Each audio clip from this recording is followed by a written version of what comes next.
baby. We in here, yeah, we in here, 'cause we been. Y'all better get comfortable with saying black. We in here, yeah, we in here. Black versus the Board of Education. 'Cause we can't get rid of us now. We in here, yeah, we in here, 'cause we can't get rid of us now. And you know that we don't ever go, so you do what you want. That's why we are indeed a whole mood. That's it. She's recognized for her relentless work advancing equity and social justice in education, with a special focus on addressing the disproportionate discipline of Black students across California school districts. Here is her interview.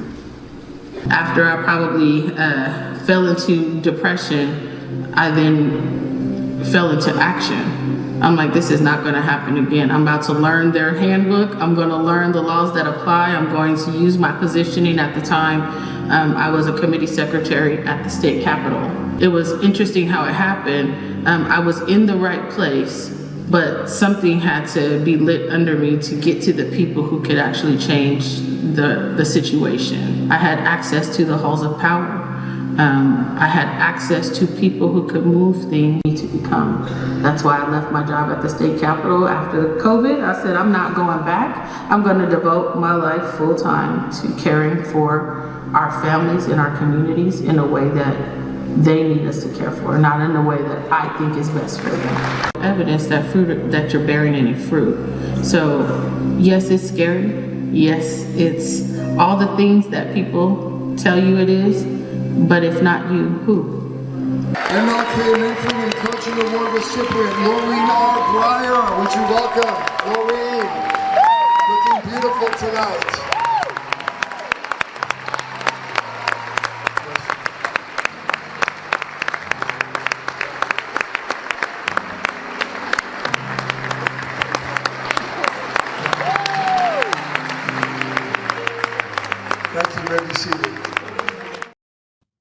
So that was a clip from last night. Welcome to another episode of Black versus the Board of Education. My name is Miss Laureen and I'm the captain of the ship. And I have my shipmates in the building. If you could go ahead and pull up Miss Melissa. Melissa, Coco, and Fox are in the building. We are missing Miss Patrice and Mr. Chastain, but I know for sure they will be back next week. Yes. So we gonna get the discussion going because happy MLK Day, even to the folks who don't think that there's a legitimate reason to continue celebrating this whitewashed version or what makes them feel comfortable. We want to make sure that we frame it in a way that we make it a call to action. Last night, I received the mentoring and coaching award from MLK today at Trinity Congratulations. Life Center. Congratulations. Thank you very much. Congratulations. And what I'm realizing is my brand of advocacy is more along the lines of Dr. King than these celebrations they like to hold for him around schools, at schools around this nation. So we celebrate Dr. King every January, but the truth is many schools would discipline him the other 10 months of the year. Yes, they would. And we have to talk about that because would. I think it's time for us to stop playing with one another. To be like Dr. King means that you are going to be intentional with how you address problems, injustices, how you stand in the gap for folks who need you to stand in the gap, and not just do this performative stuff that we've become really, really accustomed to. So I'm going to just kick it off with the very, very first question, and then I'm going to kind of frame why. Matter of fact, let me frame why he would be a problem first. Okay. So number one, he disrupted order, not just behavior. MLK believed unjust systems should be disrupted, even when disruption made people uncomfortable. Today, schools prioritize order, compliance, and predictability, often over justice. He wouldn't wait his turn. He would challenge the system while students were still being harmed. Yeah. Number two, he rejected neutrality. MLK was clear. Silence and neutrality in the face of injustice are forms of violence. Schools often frame neutrality as professionalism. In today's schools, MLK would be told to stay in his lane. I've heard that one a time or two. He challenged authority publicly.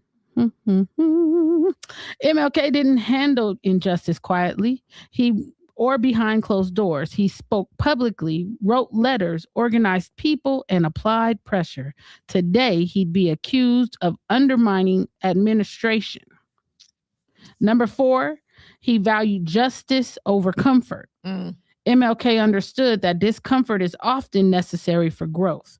Schools prioritize adult comfort and institutional reputation. He would absolutely be labeled divisive. Yes. Mm-hmm.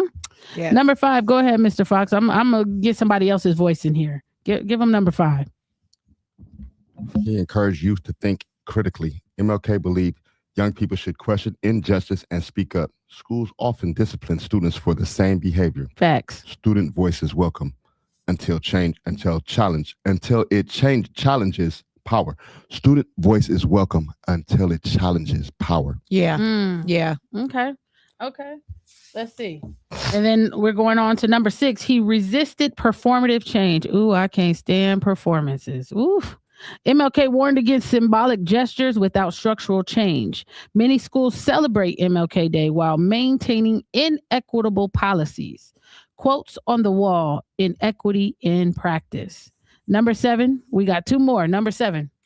He would not accept "we're doing our best." MLK demanded urgency. Gradualism was unaccepted when people were being harmed in real time. Today, he'd be told to be patient. 8. He centered moral courage over policy compliance. MLK broke unjust rules to expose unjust systems. Schools prioritize policy adherence even when policy causes harm. He would violate the handbook on purpose. Come on. But he would know the handbook. So parents, we got an obligation to figure out what the handbook actually says so that we can absolutely call them on their crap. So if MLK disrupted unjust systems, Coco, why do schools punish students for doing the same thing today? You know, MLK was nowhere near celebrated during his time as we celebrate him today. Correct. When MLK was murdered, 60% of Americans did not like MLK. They don't like him today. Including they tolerate it. some of the black people. So he would be disciplined. He would be, called out. He would be put in prison, or probably the same thing again, trying to kill him the same way they did before. So one more time. What was the question again? Why do schools punish students for doing the same thing? If MLK disrupted unjust systems, why do schools punish students for doing the same thing? Because we're not supposed to talk out. We're not supposed to talk out. We're not supposed to speak up. We're not supposed to do any of those type of things. And so they like to discipline us because it does not fit within their standards, within their system. Right. Mr. Fox, would MLK pass a background check for school safety, or would he be seen as a threat? He would not pass the background check for school safety. Why? Because he's there to disrupt. Just his name alone is there to disrupt. Today, what I notice about MLK is for us, for me, for our people, we love him, we like him, but far too often does I feel we accept a different structure throwing them in my face to correct me too much. I have a lot of black leaders, a lot of black people, but every Black history, I hear Martin Luther King, they try to wash away a lot of others. And within the Martin Luther King system, I don't want to say system, but I do want to say system because it's a system that they've utilized him for. They'll throw out I have a dream, I have a dream, I have a dream, I have a dream. But they do everything that they can to get in front of the dream. Oh, they turn it into a nightmare. So when I see Martin Luther King, when you ask me, will he be allowed on the campus? In his time, he was allowed to go intelligent. Now that they see him coming, we're also going to do what we can to get that dream from being in their head. So they try to keep people who help support and invest into our youth's dreams with our heart, our spirit, hey, you go, hey, pick it up, get up off the floor and keep them going. We want that off the campus. That's a threat. And also, too, he would be still on the FBI list. The same way he was back then. He would still be considered a criminal. He would still be considered all these things for talking out against the system. So, no, he couldn't be on a school campus because he'll be on the FBI most wanted list. Melissa, are schools committed to justice or just order that looks peaceful? Just order that looks peaceful. I mean, you said it when you were reading off the things that MLK did not stand for, the things that wouldn't be accepted in schools. And neutrality was one of the things you said that he did not like, that schools love. They love to be neutral. And we've talked about it in previous episodes where schools will give out statements about something that happens. And it's very clear that they are trying to remain neutral. They don't want to lean towards one side because they don't want controversy. So no, they don't stand for justice because justice is controversial. It shouldn't be, but it is, because to stand up for one side is going against another in their eyes. And that's very controversial. It's not neutral. And he wouldn't stand for that at all. Justice is controversy. That's what my baby just said. Mm-hmm. Justice is controversial. So when you say that, it brings up so many different things, because there's so many other things that people can be controversial about. Right. I don't know, like kids who can't afford lunch, having their free lunch programs cut. Or there's parents who have been complaining about, say, bullying, right? And they go up there to talk to the folks on campus, and they utilize this letter of civility that they can slap on parents, which is basically a restraining order telling you can't come back to the campus. And this is after they've not adhered to your many complaints or your many attempts to solve an issue without really going bad, which is something that we can absolutely do. So if MLK were a parent today, would he be labeled aggressive, hostile, or uncooperative? And I see Miss Tawana is in the chat. Hey girl, thank you so much. Would he be labeled aggressive or hostile or uncooperative? Oh, and he's nice. Yeah, right? Yeah, but he's speaking out. If you speak out against the system, I think we kind of talked about this last week, they deem you as aggressive, right? Especially if you're a Black person, right, and you're speaking up and speaking out, no matter which tone. Just because he had the knowledge, he was reading the books. They so used to people not reading the books and things like that.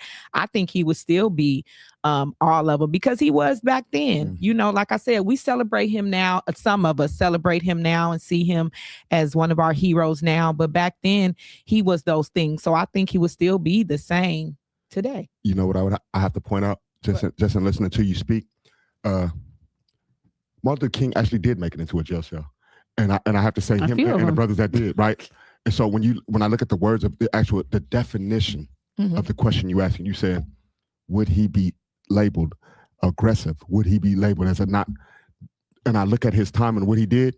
Martin Luther King was walked into a jail cell plenty of times after they threw rocks at him, spit on him, opened up fire hose, waters on him and a lot of Black people, and put dogs on him. So to even listen to the narrative of would he be aggressive, the people that what they was doing to us, and he walked into a cell. How was he aggressive? When all he ever did was just told the truth and pointed out the truth, and I just stood here and just all I'm doing is telling the truth. I'm telling the truth, and they slap me in the face. Boom, they spit on him. Boom, they spit dogs on him. It's upsetting to know that we was even deemed aggressive with that type of nature. We couldn't even sit down on the ground on the concrete and say, "Hey, we're just speaking for what's right," without you sitting your dogs on us and saying you're being too aggressive. It's sad that the truth is aggressive, right? The truth is aggressive. So I would have to agree to what Melissa said when she said that justice is what is the way she controversial. Said it? It's controversial. That is the truth. That's the most honest thing that she said today, that anybody could have said today, that would have hit me. It was like, man, yeah, justice is controversial, man, when you're going for it. Yeah. Especially when everybody don't agree what justice is. Everybody has a different meaning as to what justice is. And ours clearly was said, sitting on the ground and being peaceful. That's you don't deserve that. You don't deserve that. No, because you pushing back against the system. You showing the truth, the injustice in the system. And I think it's okay to be aggressive. I personally think that it's okay to speak out, right? But he was really intentional about being nonviolent.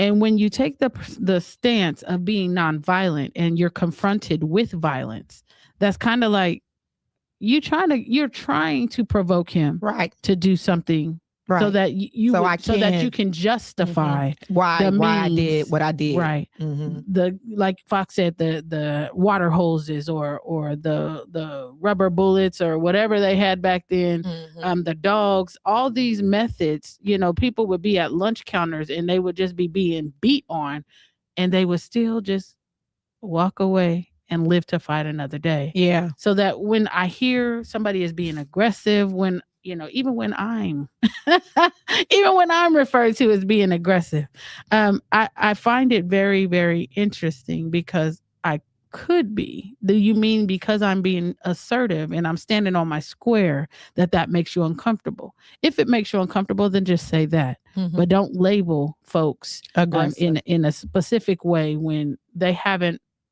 matched that energy. Right.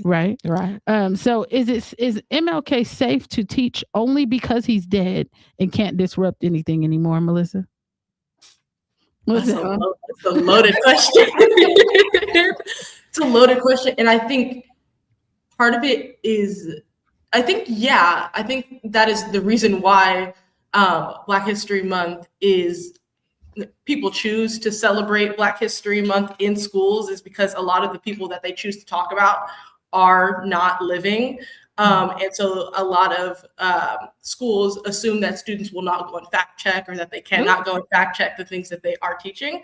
So I think MLK, along with everybody else, the three people they rotate between, who MLK, Malcolm X, and Rosa Parks, are not here to be able to tell their stories and to correct what is being talked about in schools. And because that history, they make it seem like it was so long ago, they feel like people are not going to be able to fact check, or won't want to fact check, because, that's a part of the history book, so that it's not relevant today, although it is. So that was a very loaded question. But I think, because he is not alive today, they feel like it is safe to teach. That's why they rotate the same. I believe that too. I believe it in a different way.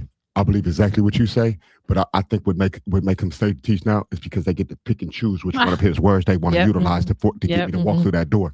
And at most times, often, it's always the dream. Oh, the dream. Come on, dream. They watered it down to the thing of the dream. They come in here and I'll slaughter you. that was part of it. Yeah, no, that wasn't part of it. But that's what the people that when they put the message out, it's easy to put a Martin Luther King speech out there without his true thing, and you don't go to this part, and this part. Martin Luther King was bigger than just this.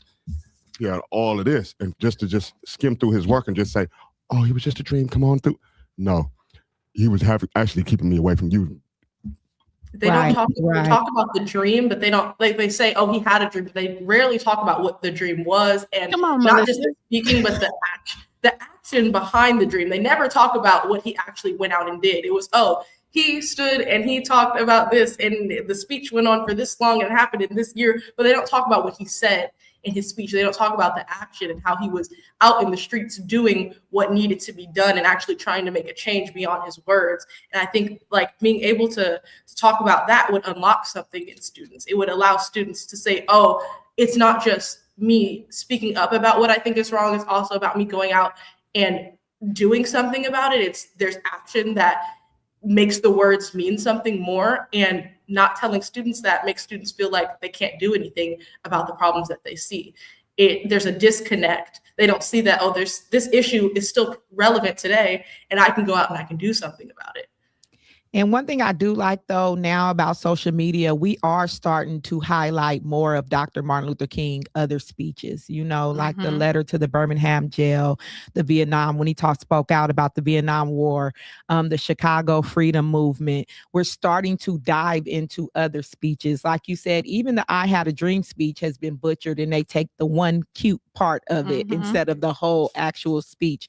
And so that is one thing I do like about social media, is that a lot of people are starting to post some of those other speeches where he was really talking that talk. You know what I'm saying? So they can get to see Dr. Martin Luther King in a different light.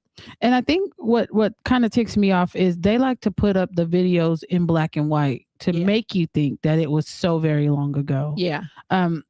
I was watching a video earlier and it zoomed in on his face, and in his face, I could see tears in his eyes. And what stuck out to me about it, he knew that he was going to die. I'm convinced of that. Yeah. And he said something. He said, "I've been to the mountaintop and I've seen the promised land, and I'm not going to make it there." You know what I mean? And what type of fear do you think he had to live? Because he was just a man. Yeah. Right. Right. What type of fear? And he was a younger man too. I think I'm older than he was. Yes. Right. Yes. I believe he was in his 30s. Okay, so I'm older. 40s. Yeah, 30s. I'm 40s, older than I that. believe when he was. So what type of fear do you guys believe that man had to be under? The constant pressure to perform or to say the right things or to watch his words or to be concerned about his family, but still brave enough to stand 10 toes down and tell the truth and confront systems in the way that he did. Please let me. Nothing but God. You know, that he had to have the spirit. And you can jump in anytime you want. Oh, go, okay. Yeah, he had to have the spirit of God in him to be able to get through. Because I mean, with the, like you said, FBI sending you letters under attack, telling you to kill yourself, phone calls, you know, and even some of your own people, bombings, even some of his own people, you know, out to get him. That type of fear. Go ahead, Fox. When I hear the word fear, I don't hear Martin Luther King. Out of every hero I've ever had, one thing that struck out against me about Martin Luther King over every other man is the fact that he didn't strike. And he didn't strike because nobody ever said he can't fight or he can't that. It's a certain level of bravery it takes for a man to not hit another man back when a man has struck him in front of his own woman. We're talking about a man who had crosses burnt on his front lawn while his wife was inside. Now, I'm not here to say that I am a black woman. I don't know y'all struggle, but I know how it gets when something comes to that household and whose responsibility it is when harm comes to that household. I can only imagine what he had to say to his wife to say, it's good, babe. Yeah. I have never in my life allowed no man to look me in my face and tell me, bro, we're going to go outside, we're going to get bit by these dogs, and I don't want you to respond back. Ooh. That takes it. That's a different level of a man to be able to look you in your face and tell you what's about to happen to us. We're going to go out here and we're not going to respond. That's a different level of non-fear. That's saying whatever's finna happen, I'm gonna do this, and I hope my people benefit from this. But this is what we gonna do, and you didn't know. And I'm not saying fear as in that would cause an action. What I'm saying is he was just a human being, and he had all these pressures. And I know he rose to the occasion, but can you imagine the pressures of one being responsible for a whole family? As you're constantly on the news and you're in front of thousands and thousands of people and everybody is looking to you. Nobody really doing exactly what you're doing, but they're looking to you to fix it for everybody. What type of pressure, what type of fear to know that people are after you, that you don't know if anybody's going to be in the crowd and do something to you. What type of pressure? I feel like he heightened the pressure to be a man. I feel like he represented the example. I hope I'm explaining that right. I hear you. It's just the way I'm taking it. I feel like he showed this is what you're supposed to do in the face of fear. I feel like he was the example of when things go bad, when people say, "Hey man, what are you gonna do when something goes bad?" Oh, I just can't because he showed I can no matter what. No, he showed I will. I will. and he showed him and not just he will. The brothers that showed up with him, the sisters that showed up, they did show up. They didn't say, "I'm hungry, I can't come. I don't have a ride, I can't get there. I got to watch little so and so. I must do this at all costs because it is right and it's for my people. And fear doesn't live on the table. Jail did not live on the table. What you're gonna do to me doesn't live on the table." What he decided to do was say the difference between what Martin Luther King. My finger on the table. I respect him. I hear you, Fox. And that's when I start to say, Martin Luther King was a minister, and that's when his spirituality had to kick in because you fear no man but God. You know what I'm saying? If God is with me, who can be against me? He had to be walking on those scriptures and those morals and those values to be able to get through, because that pressure, I don't think none of us can comprehend it all the way, why the answer won't come out clear, because that type of pressure, I think you got to be in it to even know what he was feeling. But the only thing I could say is that's where he had to lean on that spirituality. He had to come back to that God, that faith, because like Fox said, you can't just, a man to get all that in front of your family. Right. And I understand the lose your fearless, top. Miss Tawana. I understand the fearless. And Roman, in pressure, you are a diamond or a pipe. I understand all that. But I want to humanize this person that they have deified. Yeah. Right. Yeah. And they want to make it seem like it was all peaches and rainbows and everybody was hanging out and everybody was cool. But this is a person who was a human being, who had a family, who was young, who had the weight of the world on his shoulders. And you can't tell me no different. Yeah. And so to stick with the nonviolent thing, you're right. That had to be a special type of man. Yeah. It had to be. Nothing but God. It had to be. Nothing but God can make you do that. I'm telling you. That's where that spirituality kicked in. That's why he was a minister, because you can't do that. I just, I look, and people like the beautiful parts of a story that they've created. But nobody talks about how he was talking about we come to get our check. He talked about the original sin of the people. Yeah. He talked about where do we go from here, from chaos to community. If you've not read that book, please go and cop that. Yes. He pointed out how racism was the biggest point of poverty. You know what I'm saying? He pointed out these different things. So I want them to stop with the performative stuff and let's start getting to work. Like, it seems like just Martin Luther King Day, you see people marching together and everybody's, cool. And we're going to go to this location and we're going to all be in community. But what happens tomorrow? Well, what actually happens there? Sometimes, in Sacramento, we done had some MLK days turn bad. The kids out there acting up, fighting. You know what I'm I'm saying, which is why they had stopped it for a while. And the South stayed in the South, and the North stayed in the North. 8 years, and it was back to it's back normal. Back today. to normal. Back. But I think the only beauty of it is that his wife fought for this day. And she did the work that she could for her husband to be celebrated and honored. And I think that's the beauty of the day that I try to hold on to, because as a wife who lose your husband and now you stand and all these children, and you got all these children, gotta raise them your and own. the FBI still watching you. You know what I'm saying? Just because he passed away don't mean the FBI didn't stop looking. And she did the fight. She did the fight to be able to have a day for her husband to get honored and celebrated. Now we have made a mockery out of it, like you said, turned it into a commodity and all these different things. But I think that's the beauty of the day, to see the sweat and blood and tears that his wife put in for us to be able to celebrate it. Go ahead, Fox. For me, sometimes Martin Luther King, and I know a lot of people that was thinking like me. It was a tragedy. We heard about the Martin Luther King. We understood that we was growing up, but what became where the lines became blurred for us was what you pointed out, the violence. For us, me and my particular group growing up, we believed in the Martin Luther King, and then there was just this one thing that was just that problem, the way he got killed, murdered, assassinated before his time. It gave us the message. Me and my particular group, we took the message as we was hearing Martin Luther King Day was, okay, we got to fight because Martin Luther King, that's our brother, and this is what's up. We got to be black and we got to stay together. But if we don't fight, that's what happens. And then it had a very detrimental effect of us not having fathers or uncles in our home to pit. But what at the point? And to let us know where to stop it or where to start it. There was nowhere for us to measure. All we knew was, man, that's our brother. Look what happened to our brother who didn't. Right. We ain't gonna go through all that embarrassment. But wasn't not that the point? That is the point. Right. We're gonna take him out as an example to the rest of y'all.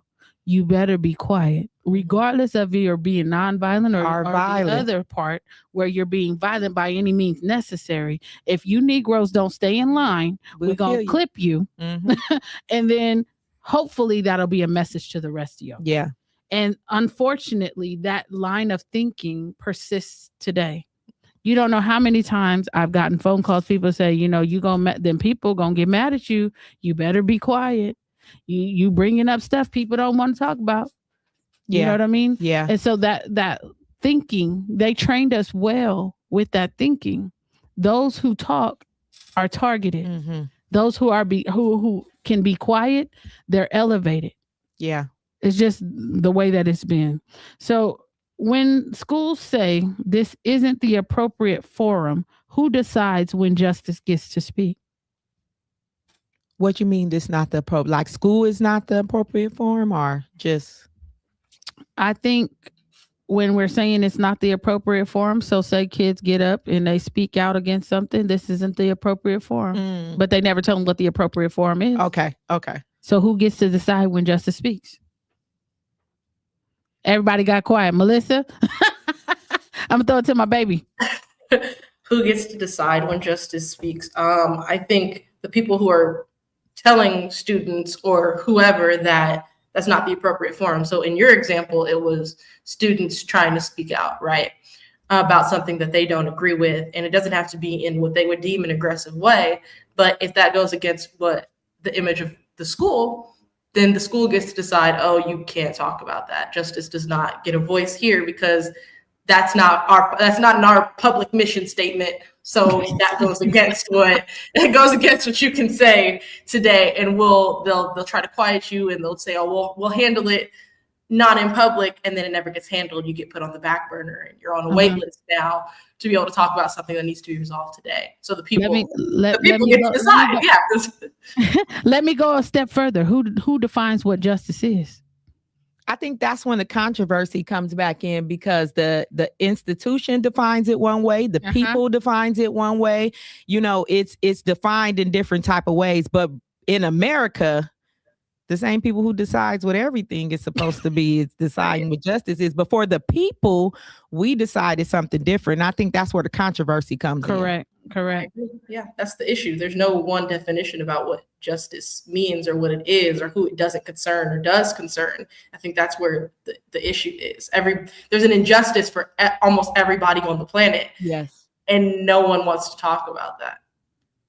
Well, I'm gonna look it up because I think that we have a definition for justice. So I'm gonna look up what the definition is.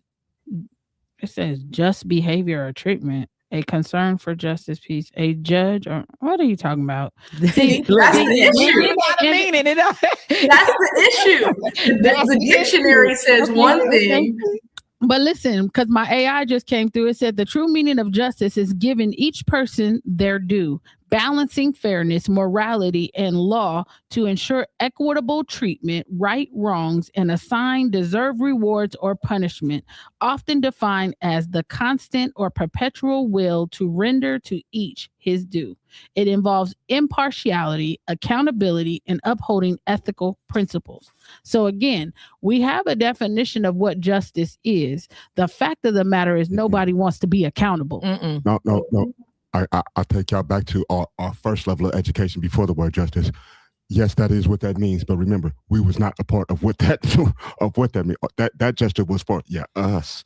But I don't know what we're gonna do with them animals over there. If we was not to be defined as to be a human being when that word was made, then the word wasn't for us. So all these definitions, although yes, we getting educated, we learning the definitions and all that. What's shocking to them is the fact that you didn't want us to learn the Bible language or anything else. We've learned that language. Now we learn the definitions, and now they're like, okay, they're good, moving the goalposts. But can I see? But with the moving the goalposts, what you can't do is change the definition of the original words. The definition of the word remains. No matter how far of the goalpost you remove it, we're still trying to hold you to words. Why you keep beating up this because table? My point. He's passionate about it. It's three things I'm passionate about: our youth, us as a culture, and for surely my Black sisters. And when I hear and when all three are in line on the same juncture, and all three are affected by the same, I'm for sure there. And I am I don't want to say I'm your MLK. Don't go. But I'm saying I'm willing to sacrifice for all three of them for y'all at any given time or any given point on any given day. So why is disruption treated as more dangerous than injustice? It's not the injustice. It's who benefits from it. It's all good until you find out who's going to benefit from this. Just no DEI. And when you start to disrupt the system, then you're going to start to disrupt capitalism. You're going to start to disrupt my money. You're going to start to disrupt all these things I got going. So that I got to execute you, because then you're going to spark another seed, right? Like Tupac said, I might not see him, but if I spark that seed. So if I start sparking it, rose out of concrete. Then you're going to be like, oh, wait a minute. I can't have too many people being disruptive, because then you're going to mess up my system. Right. And that's exactly what I noticed. Their system is their generational wealth. Right. And that's what we disrupt. That's what just hit me. That's when we disrupt that, we disrupt your generational wealth. Yes. And that's not that. We disrupt your wealth, and you can't disrupt my wealth. They're generational wealth. Generational wealth. Generational. Yeah, back and go forth and forth and forth. Then you're gonna disrupt that, right? This country is a business. It makes money. You know what I'm saying? Well, and we know I can't it's a have business. you They made money that. off our backs, literally. We provoke the system. And get mad when we ask about reparations. They made money off our backs. They done changed who we are. They done took away our language. They done did everything. And still, we up here talking about MLK on MLK Day in 2026. What's interesting though, and I'm loving the discussion, and I'm loving everything that I'm hearing. What's interesting to me is that, unfortunately, schools have already shown that they need more puppets and not enough free thinkers or critical thinkers. And it seems like the critical thinkers are the ones that are kicked out of class most. I'll say that. They are the loudest in the room. They are the ones who buck up against the system, against the folks in the classroom, because they know that something's not right. And that's not everybody. Let me put a caveat in there, because then I'll get some people sending me comments like they did on that news story on KCRA 3, where they say that we don't hold our children accountable. I'm not talking about our children that are just in there showing their behinds. I'm talking about the kids that know that something is not right, and they have the audacity to speak about it out loud, and how people use the power of the pen to try to keep them in their place. My mind, I was stopped on somebody commenting you about the girl. But I'm gonna keep it going, because it really takes me. I'm gonna pull some of those comments while I'm thinking about it. It takes me to the way some of our kids are disciplined, are talked about when they come with their poetry. You know what I'm saying? Says we create spaces for youth to be able to tell their truth, and a lot of youth talk about them injustices. They talk about what they see happening. And like you said, the school says it's all fine and dandy until they get to talking about what's happening on that campus, or they get to talking about what's happening in that system and structure. You know what I'm saying? Then we get pushed back. And that's when SEDS come in, and we have to stand up and say, you know what, these kids, if you got something to say something. That's their experience. Why are we disciplining the kids for their experiences and instead of trying to figure out why they're having these experiences? That part. And that's why I think that's why they're taking art out of schools, because students specifically have realized that they can use art and things like poetry to speak up about the things that matter to them, the things that they feel like are injustices, and the things that they want to bring forward. They use art to do that.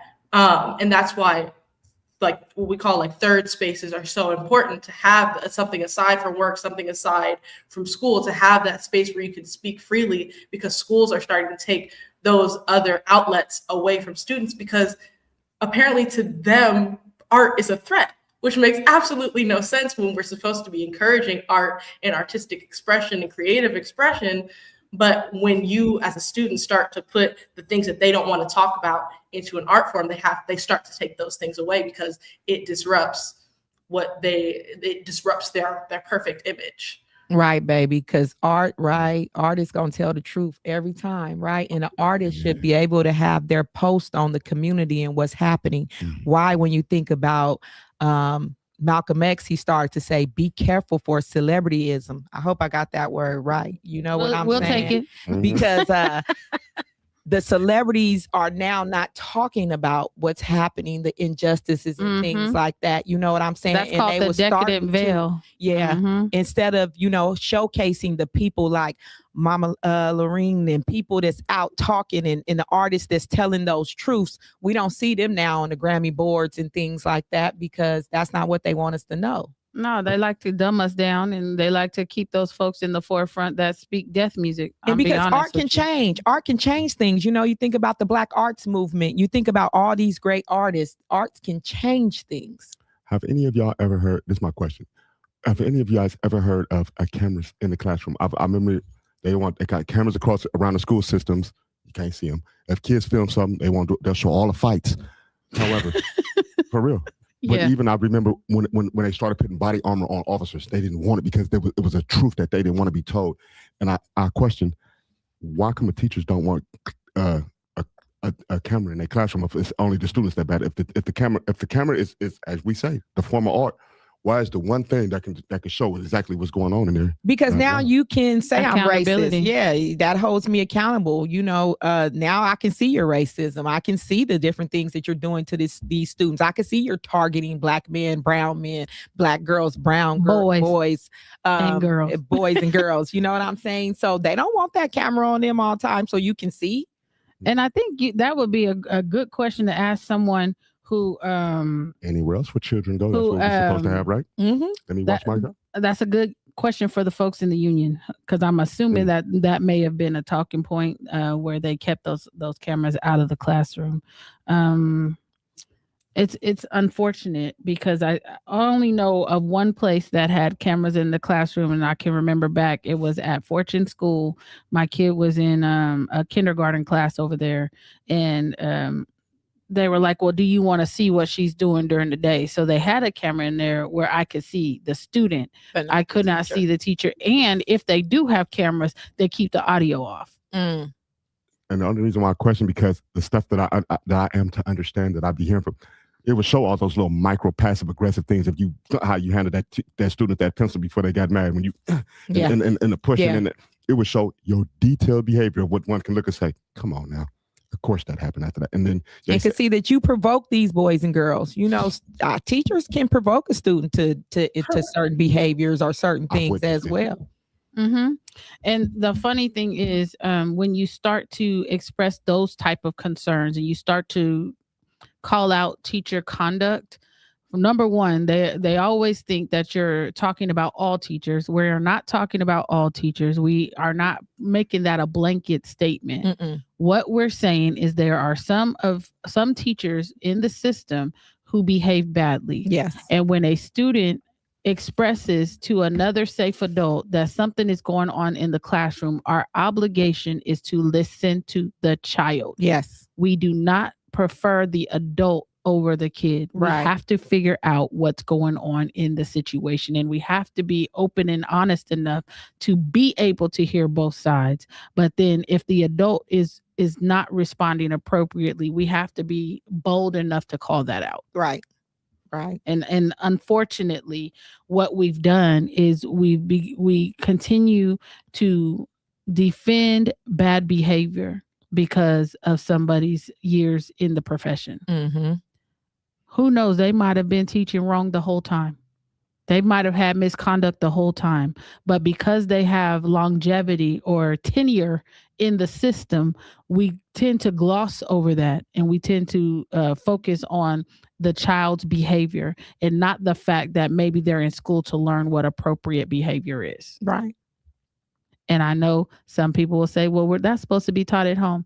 I understand that. There are some children who do not come from traditional homes. So again, as a community, we have to be patient enough to walk students through those types of situations. That's what I'm saying. Because it takes a village. So let me ask y'all something. I'm going to start with Melissa, and then the rest of y'all can jump in, and then we're going to go over some of these comments for Fox gets out of here. Melissa, why are Black students expected to show restraint while systems show none? Why are Black students expected to show restraint?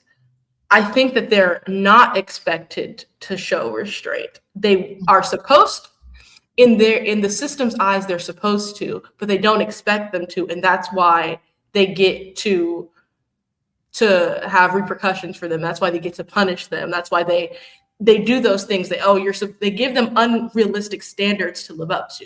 I'm going to continuously provoke you, and you are not allowed to respond. You are supposed to have these restraints. You're not allowed to do, as Fox was saying, what anybody would do if they're being provoked. I'm going to respond. But students are humans, and they also don't have as developed minds because they haven't had a chance to yet. So they haven't had a chance to build up the restraint to not respond in a way that they would deem aggressive. So I don't think that they are expected to, but they should not be expected to. It's an imbalance. They expect them to, and they also expect them not to. And when they don't do that, then they get to have repercussions for them and punish them in the ways that they see fit. Okay.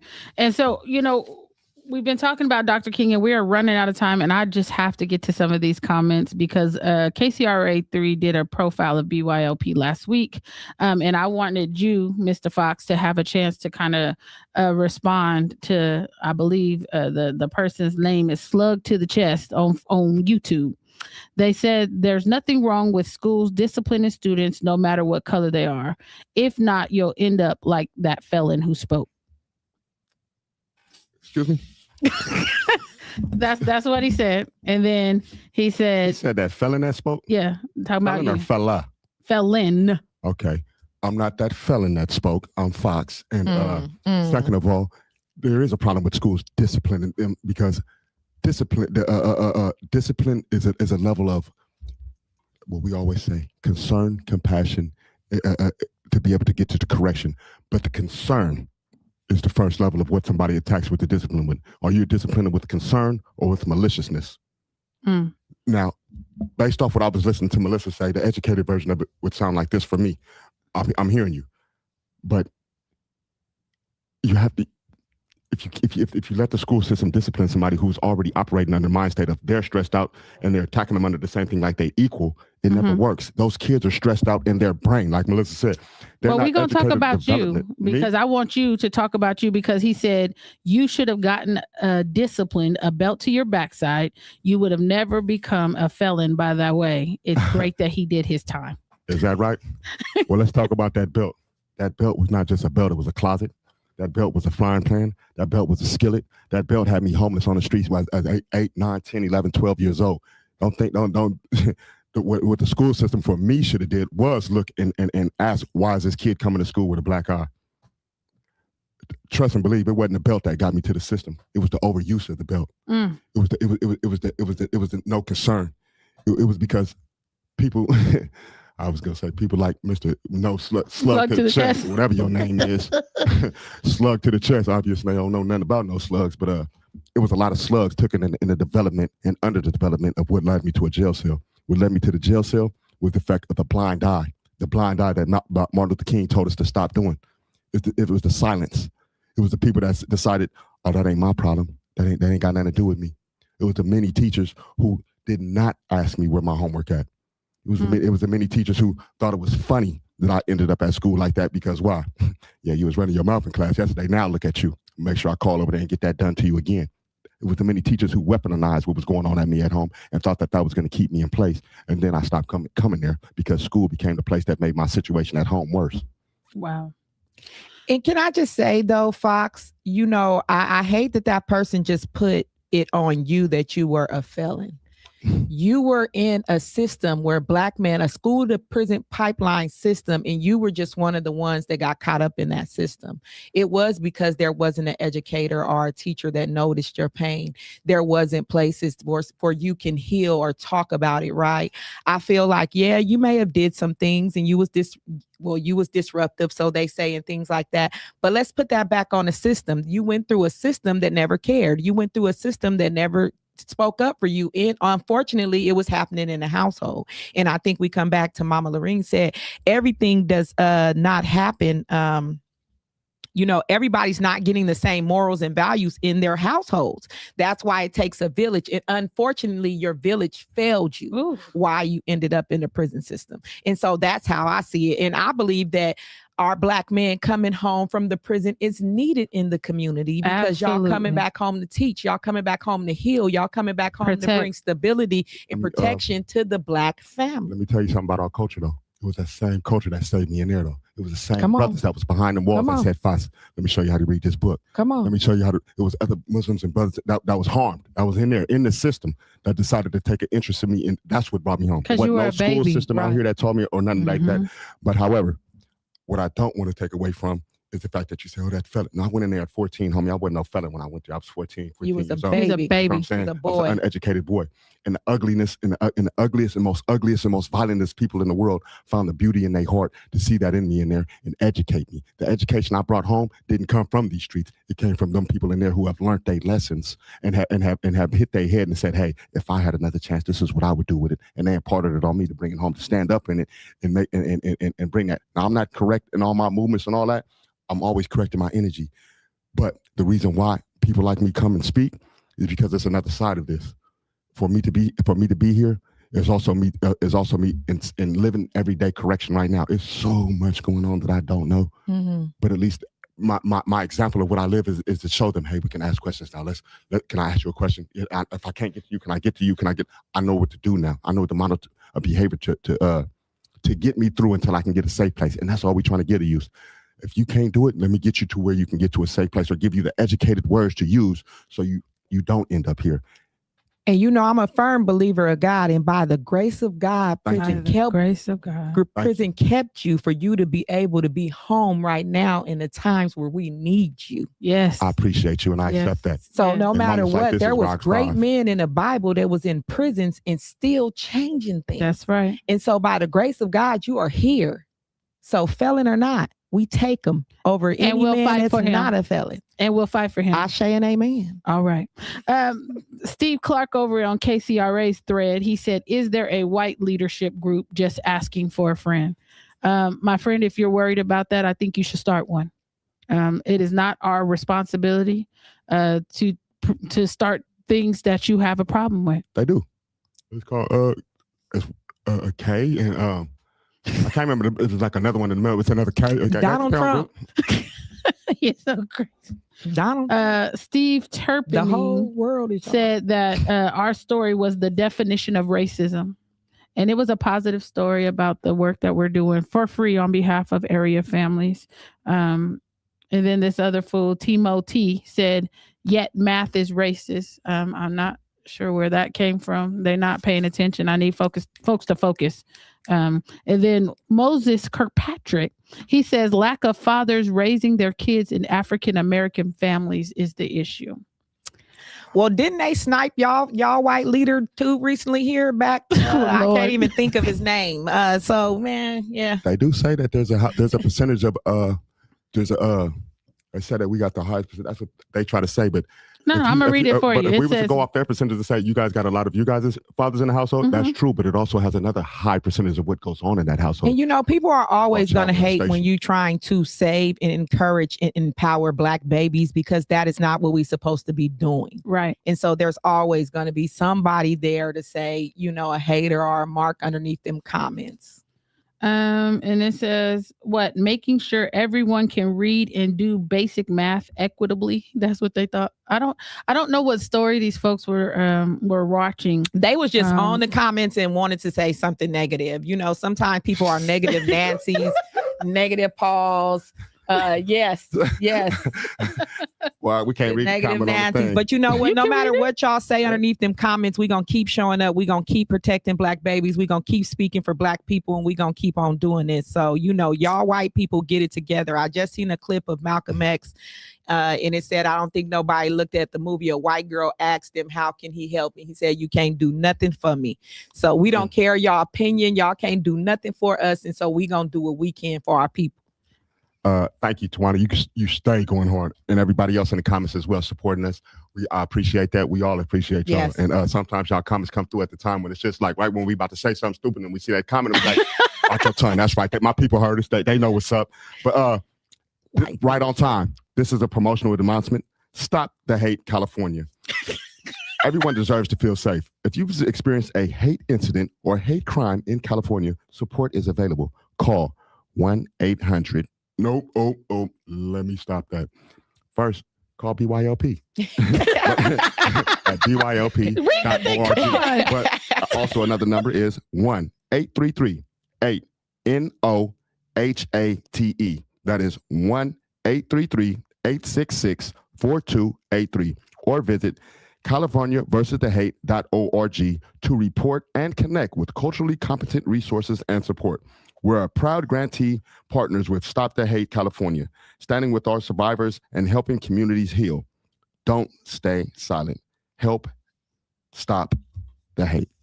Thank you, Mr. Fox. That's so sweet. But I want to make sure, because I don't want to frame this as this is just a white issue, Black versus white issue. Let me be more clear. This is about anti-Blackness that is pervasive throughout communities, sometimes internally. And so we have to be clear that we have an obligation despite all of that, to protect the babies. The babies are our main focus because when they have safe adults and supportive adults, those who deal with them with care, compassion, and concern, they have the opportunity to turn out like Miss Melissa.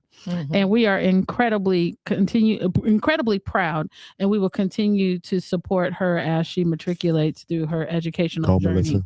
But what I would like to say for folks who like to make comments, sometimes I got time and I will respond to each and every comment because again, folks have this thing where they center themselves in a story that had nothing to do with them, unless they were just trying to be intentionally problematic. Yeah. Us doing the work that we do in the community to provide a service that has been lacking within our community, a service that they do not have to pay for, because that's a lot of times why they don't go out for help, is because they cannot afford it. To have a resource in the community free of charge that will go in and walk with you through an issue on a school campus is peak, we got you, peak village behavior. And so we have to be proud of that fact. And I don't get scared by comments anymore. Matter of fact, they infuriate me to the point where I'm like, oh, how many families am I going to help this week? Instead of that 1 or 2, can we help 3 or 4 this week? Yeah. What can we do more? How can I piss some more people off by being positive? That's what I'm looking to do. Come on. Like back then when I first started, I wanted to match energy. Y'all's energy is toxic. I don't want it. What I will do now is I will focus all of my energy on people who want the help and people who know that they need an extra boost to keep their baby safe on a school campus. Right. And I said that just to say, keep commenting. Keep commenting. Keep commenting. And while we're at it, we want to make sure that our legislative open house is coming up March 20th and 21st. I'm going to see how we can integrate SAYS into that. I think I want them to teach some sort of writing workshop, or just let us know. I think that's what's going to happen. Yeah, let us know. So high school students, your voice belongs beyond the classroom. March 20th and 21st, BYLP is hosting a legislative open house at the state capitol for students in grades 9 through 12 and their families. If you care about justice, like MLK, leadership, and real change, this space is for you. Parents, sign your students up. Students, show up ready. March 20th and 21st, BYLP will be in the room. For more information on that, you can go to our website, www.bylp.org. And since we are running out of time as usual, so I want y'all to think of something you would say if someone asked you, what part of MLK's legacy are you living? What would you say in real time? And Melissa's thinking. So because Melissa's looking off to the side, I'm going to start with you, Coco. Because my part is I'm going to speak up for justice, and I get to work. I'm doing what I was endowed with by the Creator, to go in and be the voice for the voiceless, to love mercy, to seek justice. That's where I'm at in terms of MLK's legacy. So I'm going to pass it to my sister. Because what part do you think you're playing to live out MLK's legacy? Like you, continue to use my art to speak up for the injustices that's happening. Continue to work in these classroom spaces to make sure our kids have the things that they need for. Continue to be an advocate, and continue to be a loving woman of God that does this thing with the faith of God, doing His work. Because in the Bible it says the Lord will judge us with equity. So I'm gonna keep on doing equity work. Melissa. It's really the same, but going out and actually doing the work, like physically being there and doing the work. And because with words, you also have to have actions. Like your words have to be backed up by actions. And so I'm always on my campus making sure that the Black students here feel supported, and also making sure that other Black students who do come into a campus that is a system that's not built for them, who they don't always feel represented, that they can feel like there's somebody there for them who's going to advocate for them when they feel like they can't advocate for themselves, providing resources, and especially if those resources are not there, creating those resources. I feel like that's one of the most important things, making sure that if there's a problem and there's no solution, to create the solution. Come on, baby. I love it. Amen. I love it. And so I'm going to pose that question to my folks in the audience or in the chat. What or how are you living out MLK's legacy in your daily walk? Shout out to Pastor Reese from St. Paul Church here in Sacramento. Yes. He spoke to my spirit animal last night during his message at the MLK celebration. We need more pastors who will be bold enough to speak the truth about what's happening. Yes. And so big shout out to him. The work we do here at BYLP is not reactive, it's preventative, it's restorative, and it's transformational. Every day, we support young people and families navigating systems that were not designed with them in mind. From leadership development to civic engagement to advocacy, mindfulness, and healing-centered support, our programming exists to protect dignity, build confidence, and create access where barriers persist. Sponsorships help support sponsorship support allows BYLP to remain responsive in real-time needs, sustain culturally grounded programming, and meet families where they are without delay. General operating support is especially critical. It gives us flexibility to show up when crises arise, invest in trusted staff and facilitators, and expand programming that centers youth voice, wellness, and leadership. When you sponsor BYLP, you are not funding an event. You are investing in young people who are learning to speak for themselves, in families who are learning to navigate complex systems, and communities committed to equity, accountability, and long-term change. We invite you to partner with us, stand with our youth, and help ensure this work continues, not just when it's convenient, but when it's necessary. So I wanted to shout out to you guys for joining us today. Thank you to my sister for being back in the building. Y'all gonna see Says and BYLP link up and do more things for the community. Continue to build. Because if not us, who? Right. And not us who. And with that, we're going to hit y'all with the peace sign. We will see you here next week. I forgot what we talking about. Melissa, you know what we talking about next week? You know what we talking about? Ooh. Not off the top of my head. Hold on. If you follow us on our social media pages, you will know what we're talking about next week. Go on, hit that follow button. Keep this thing going and make sure other people know that we are here Mondays at 4:30. Check us out, Talking Out Real Talk. And we go hit y'all with the peace sign. Peace. See y'all next week.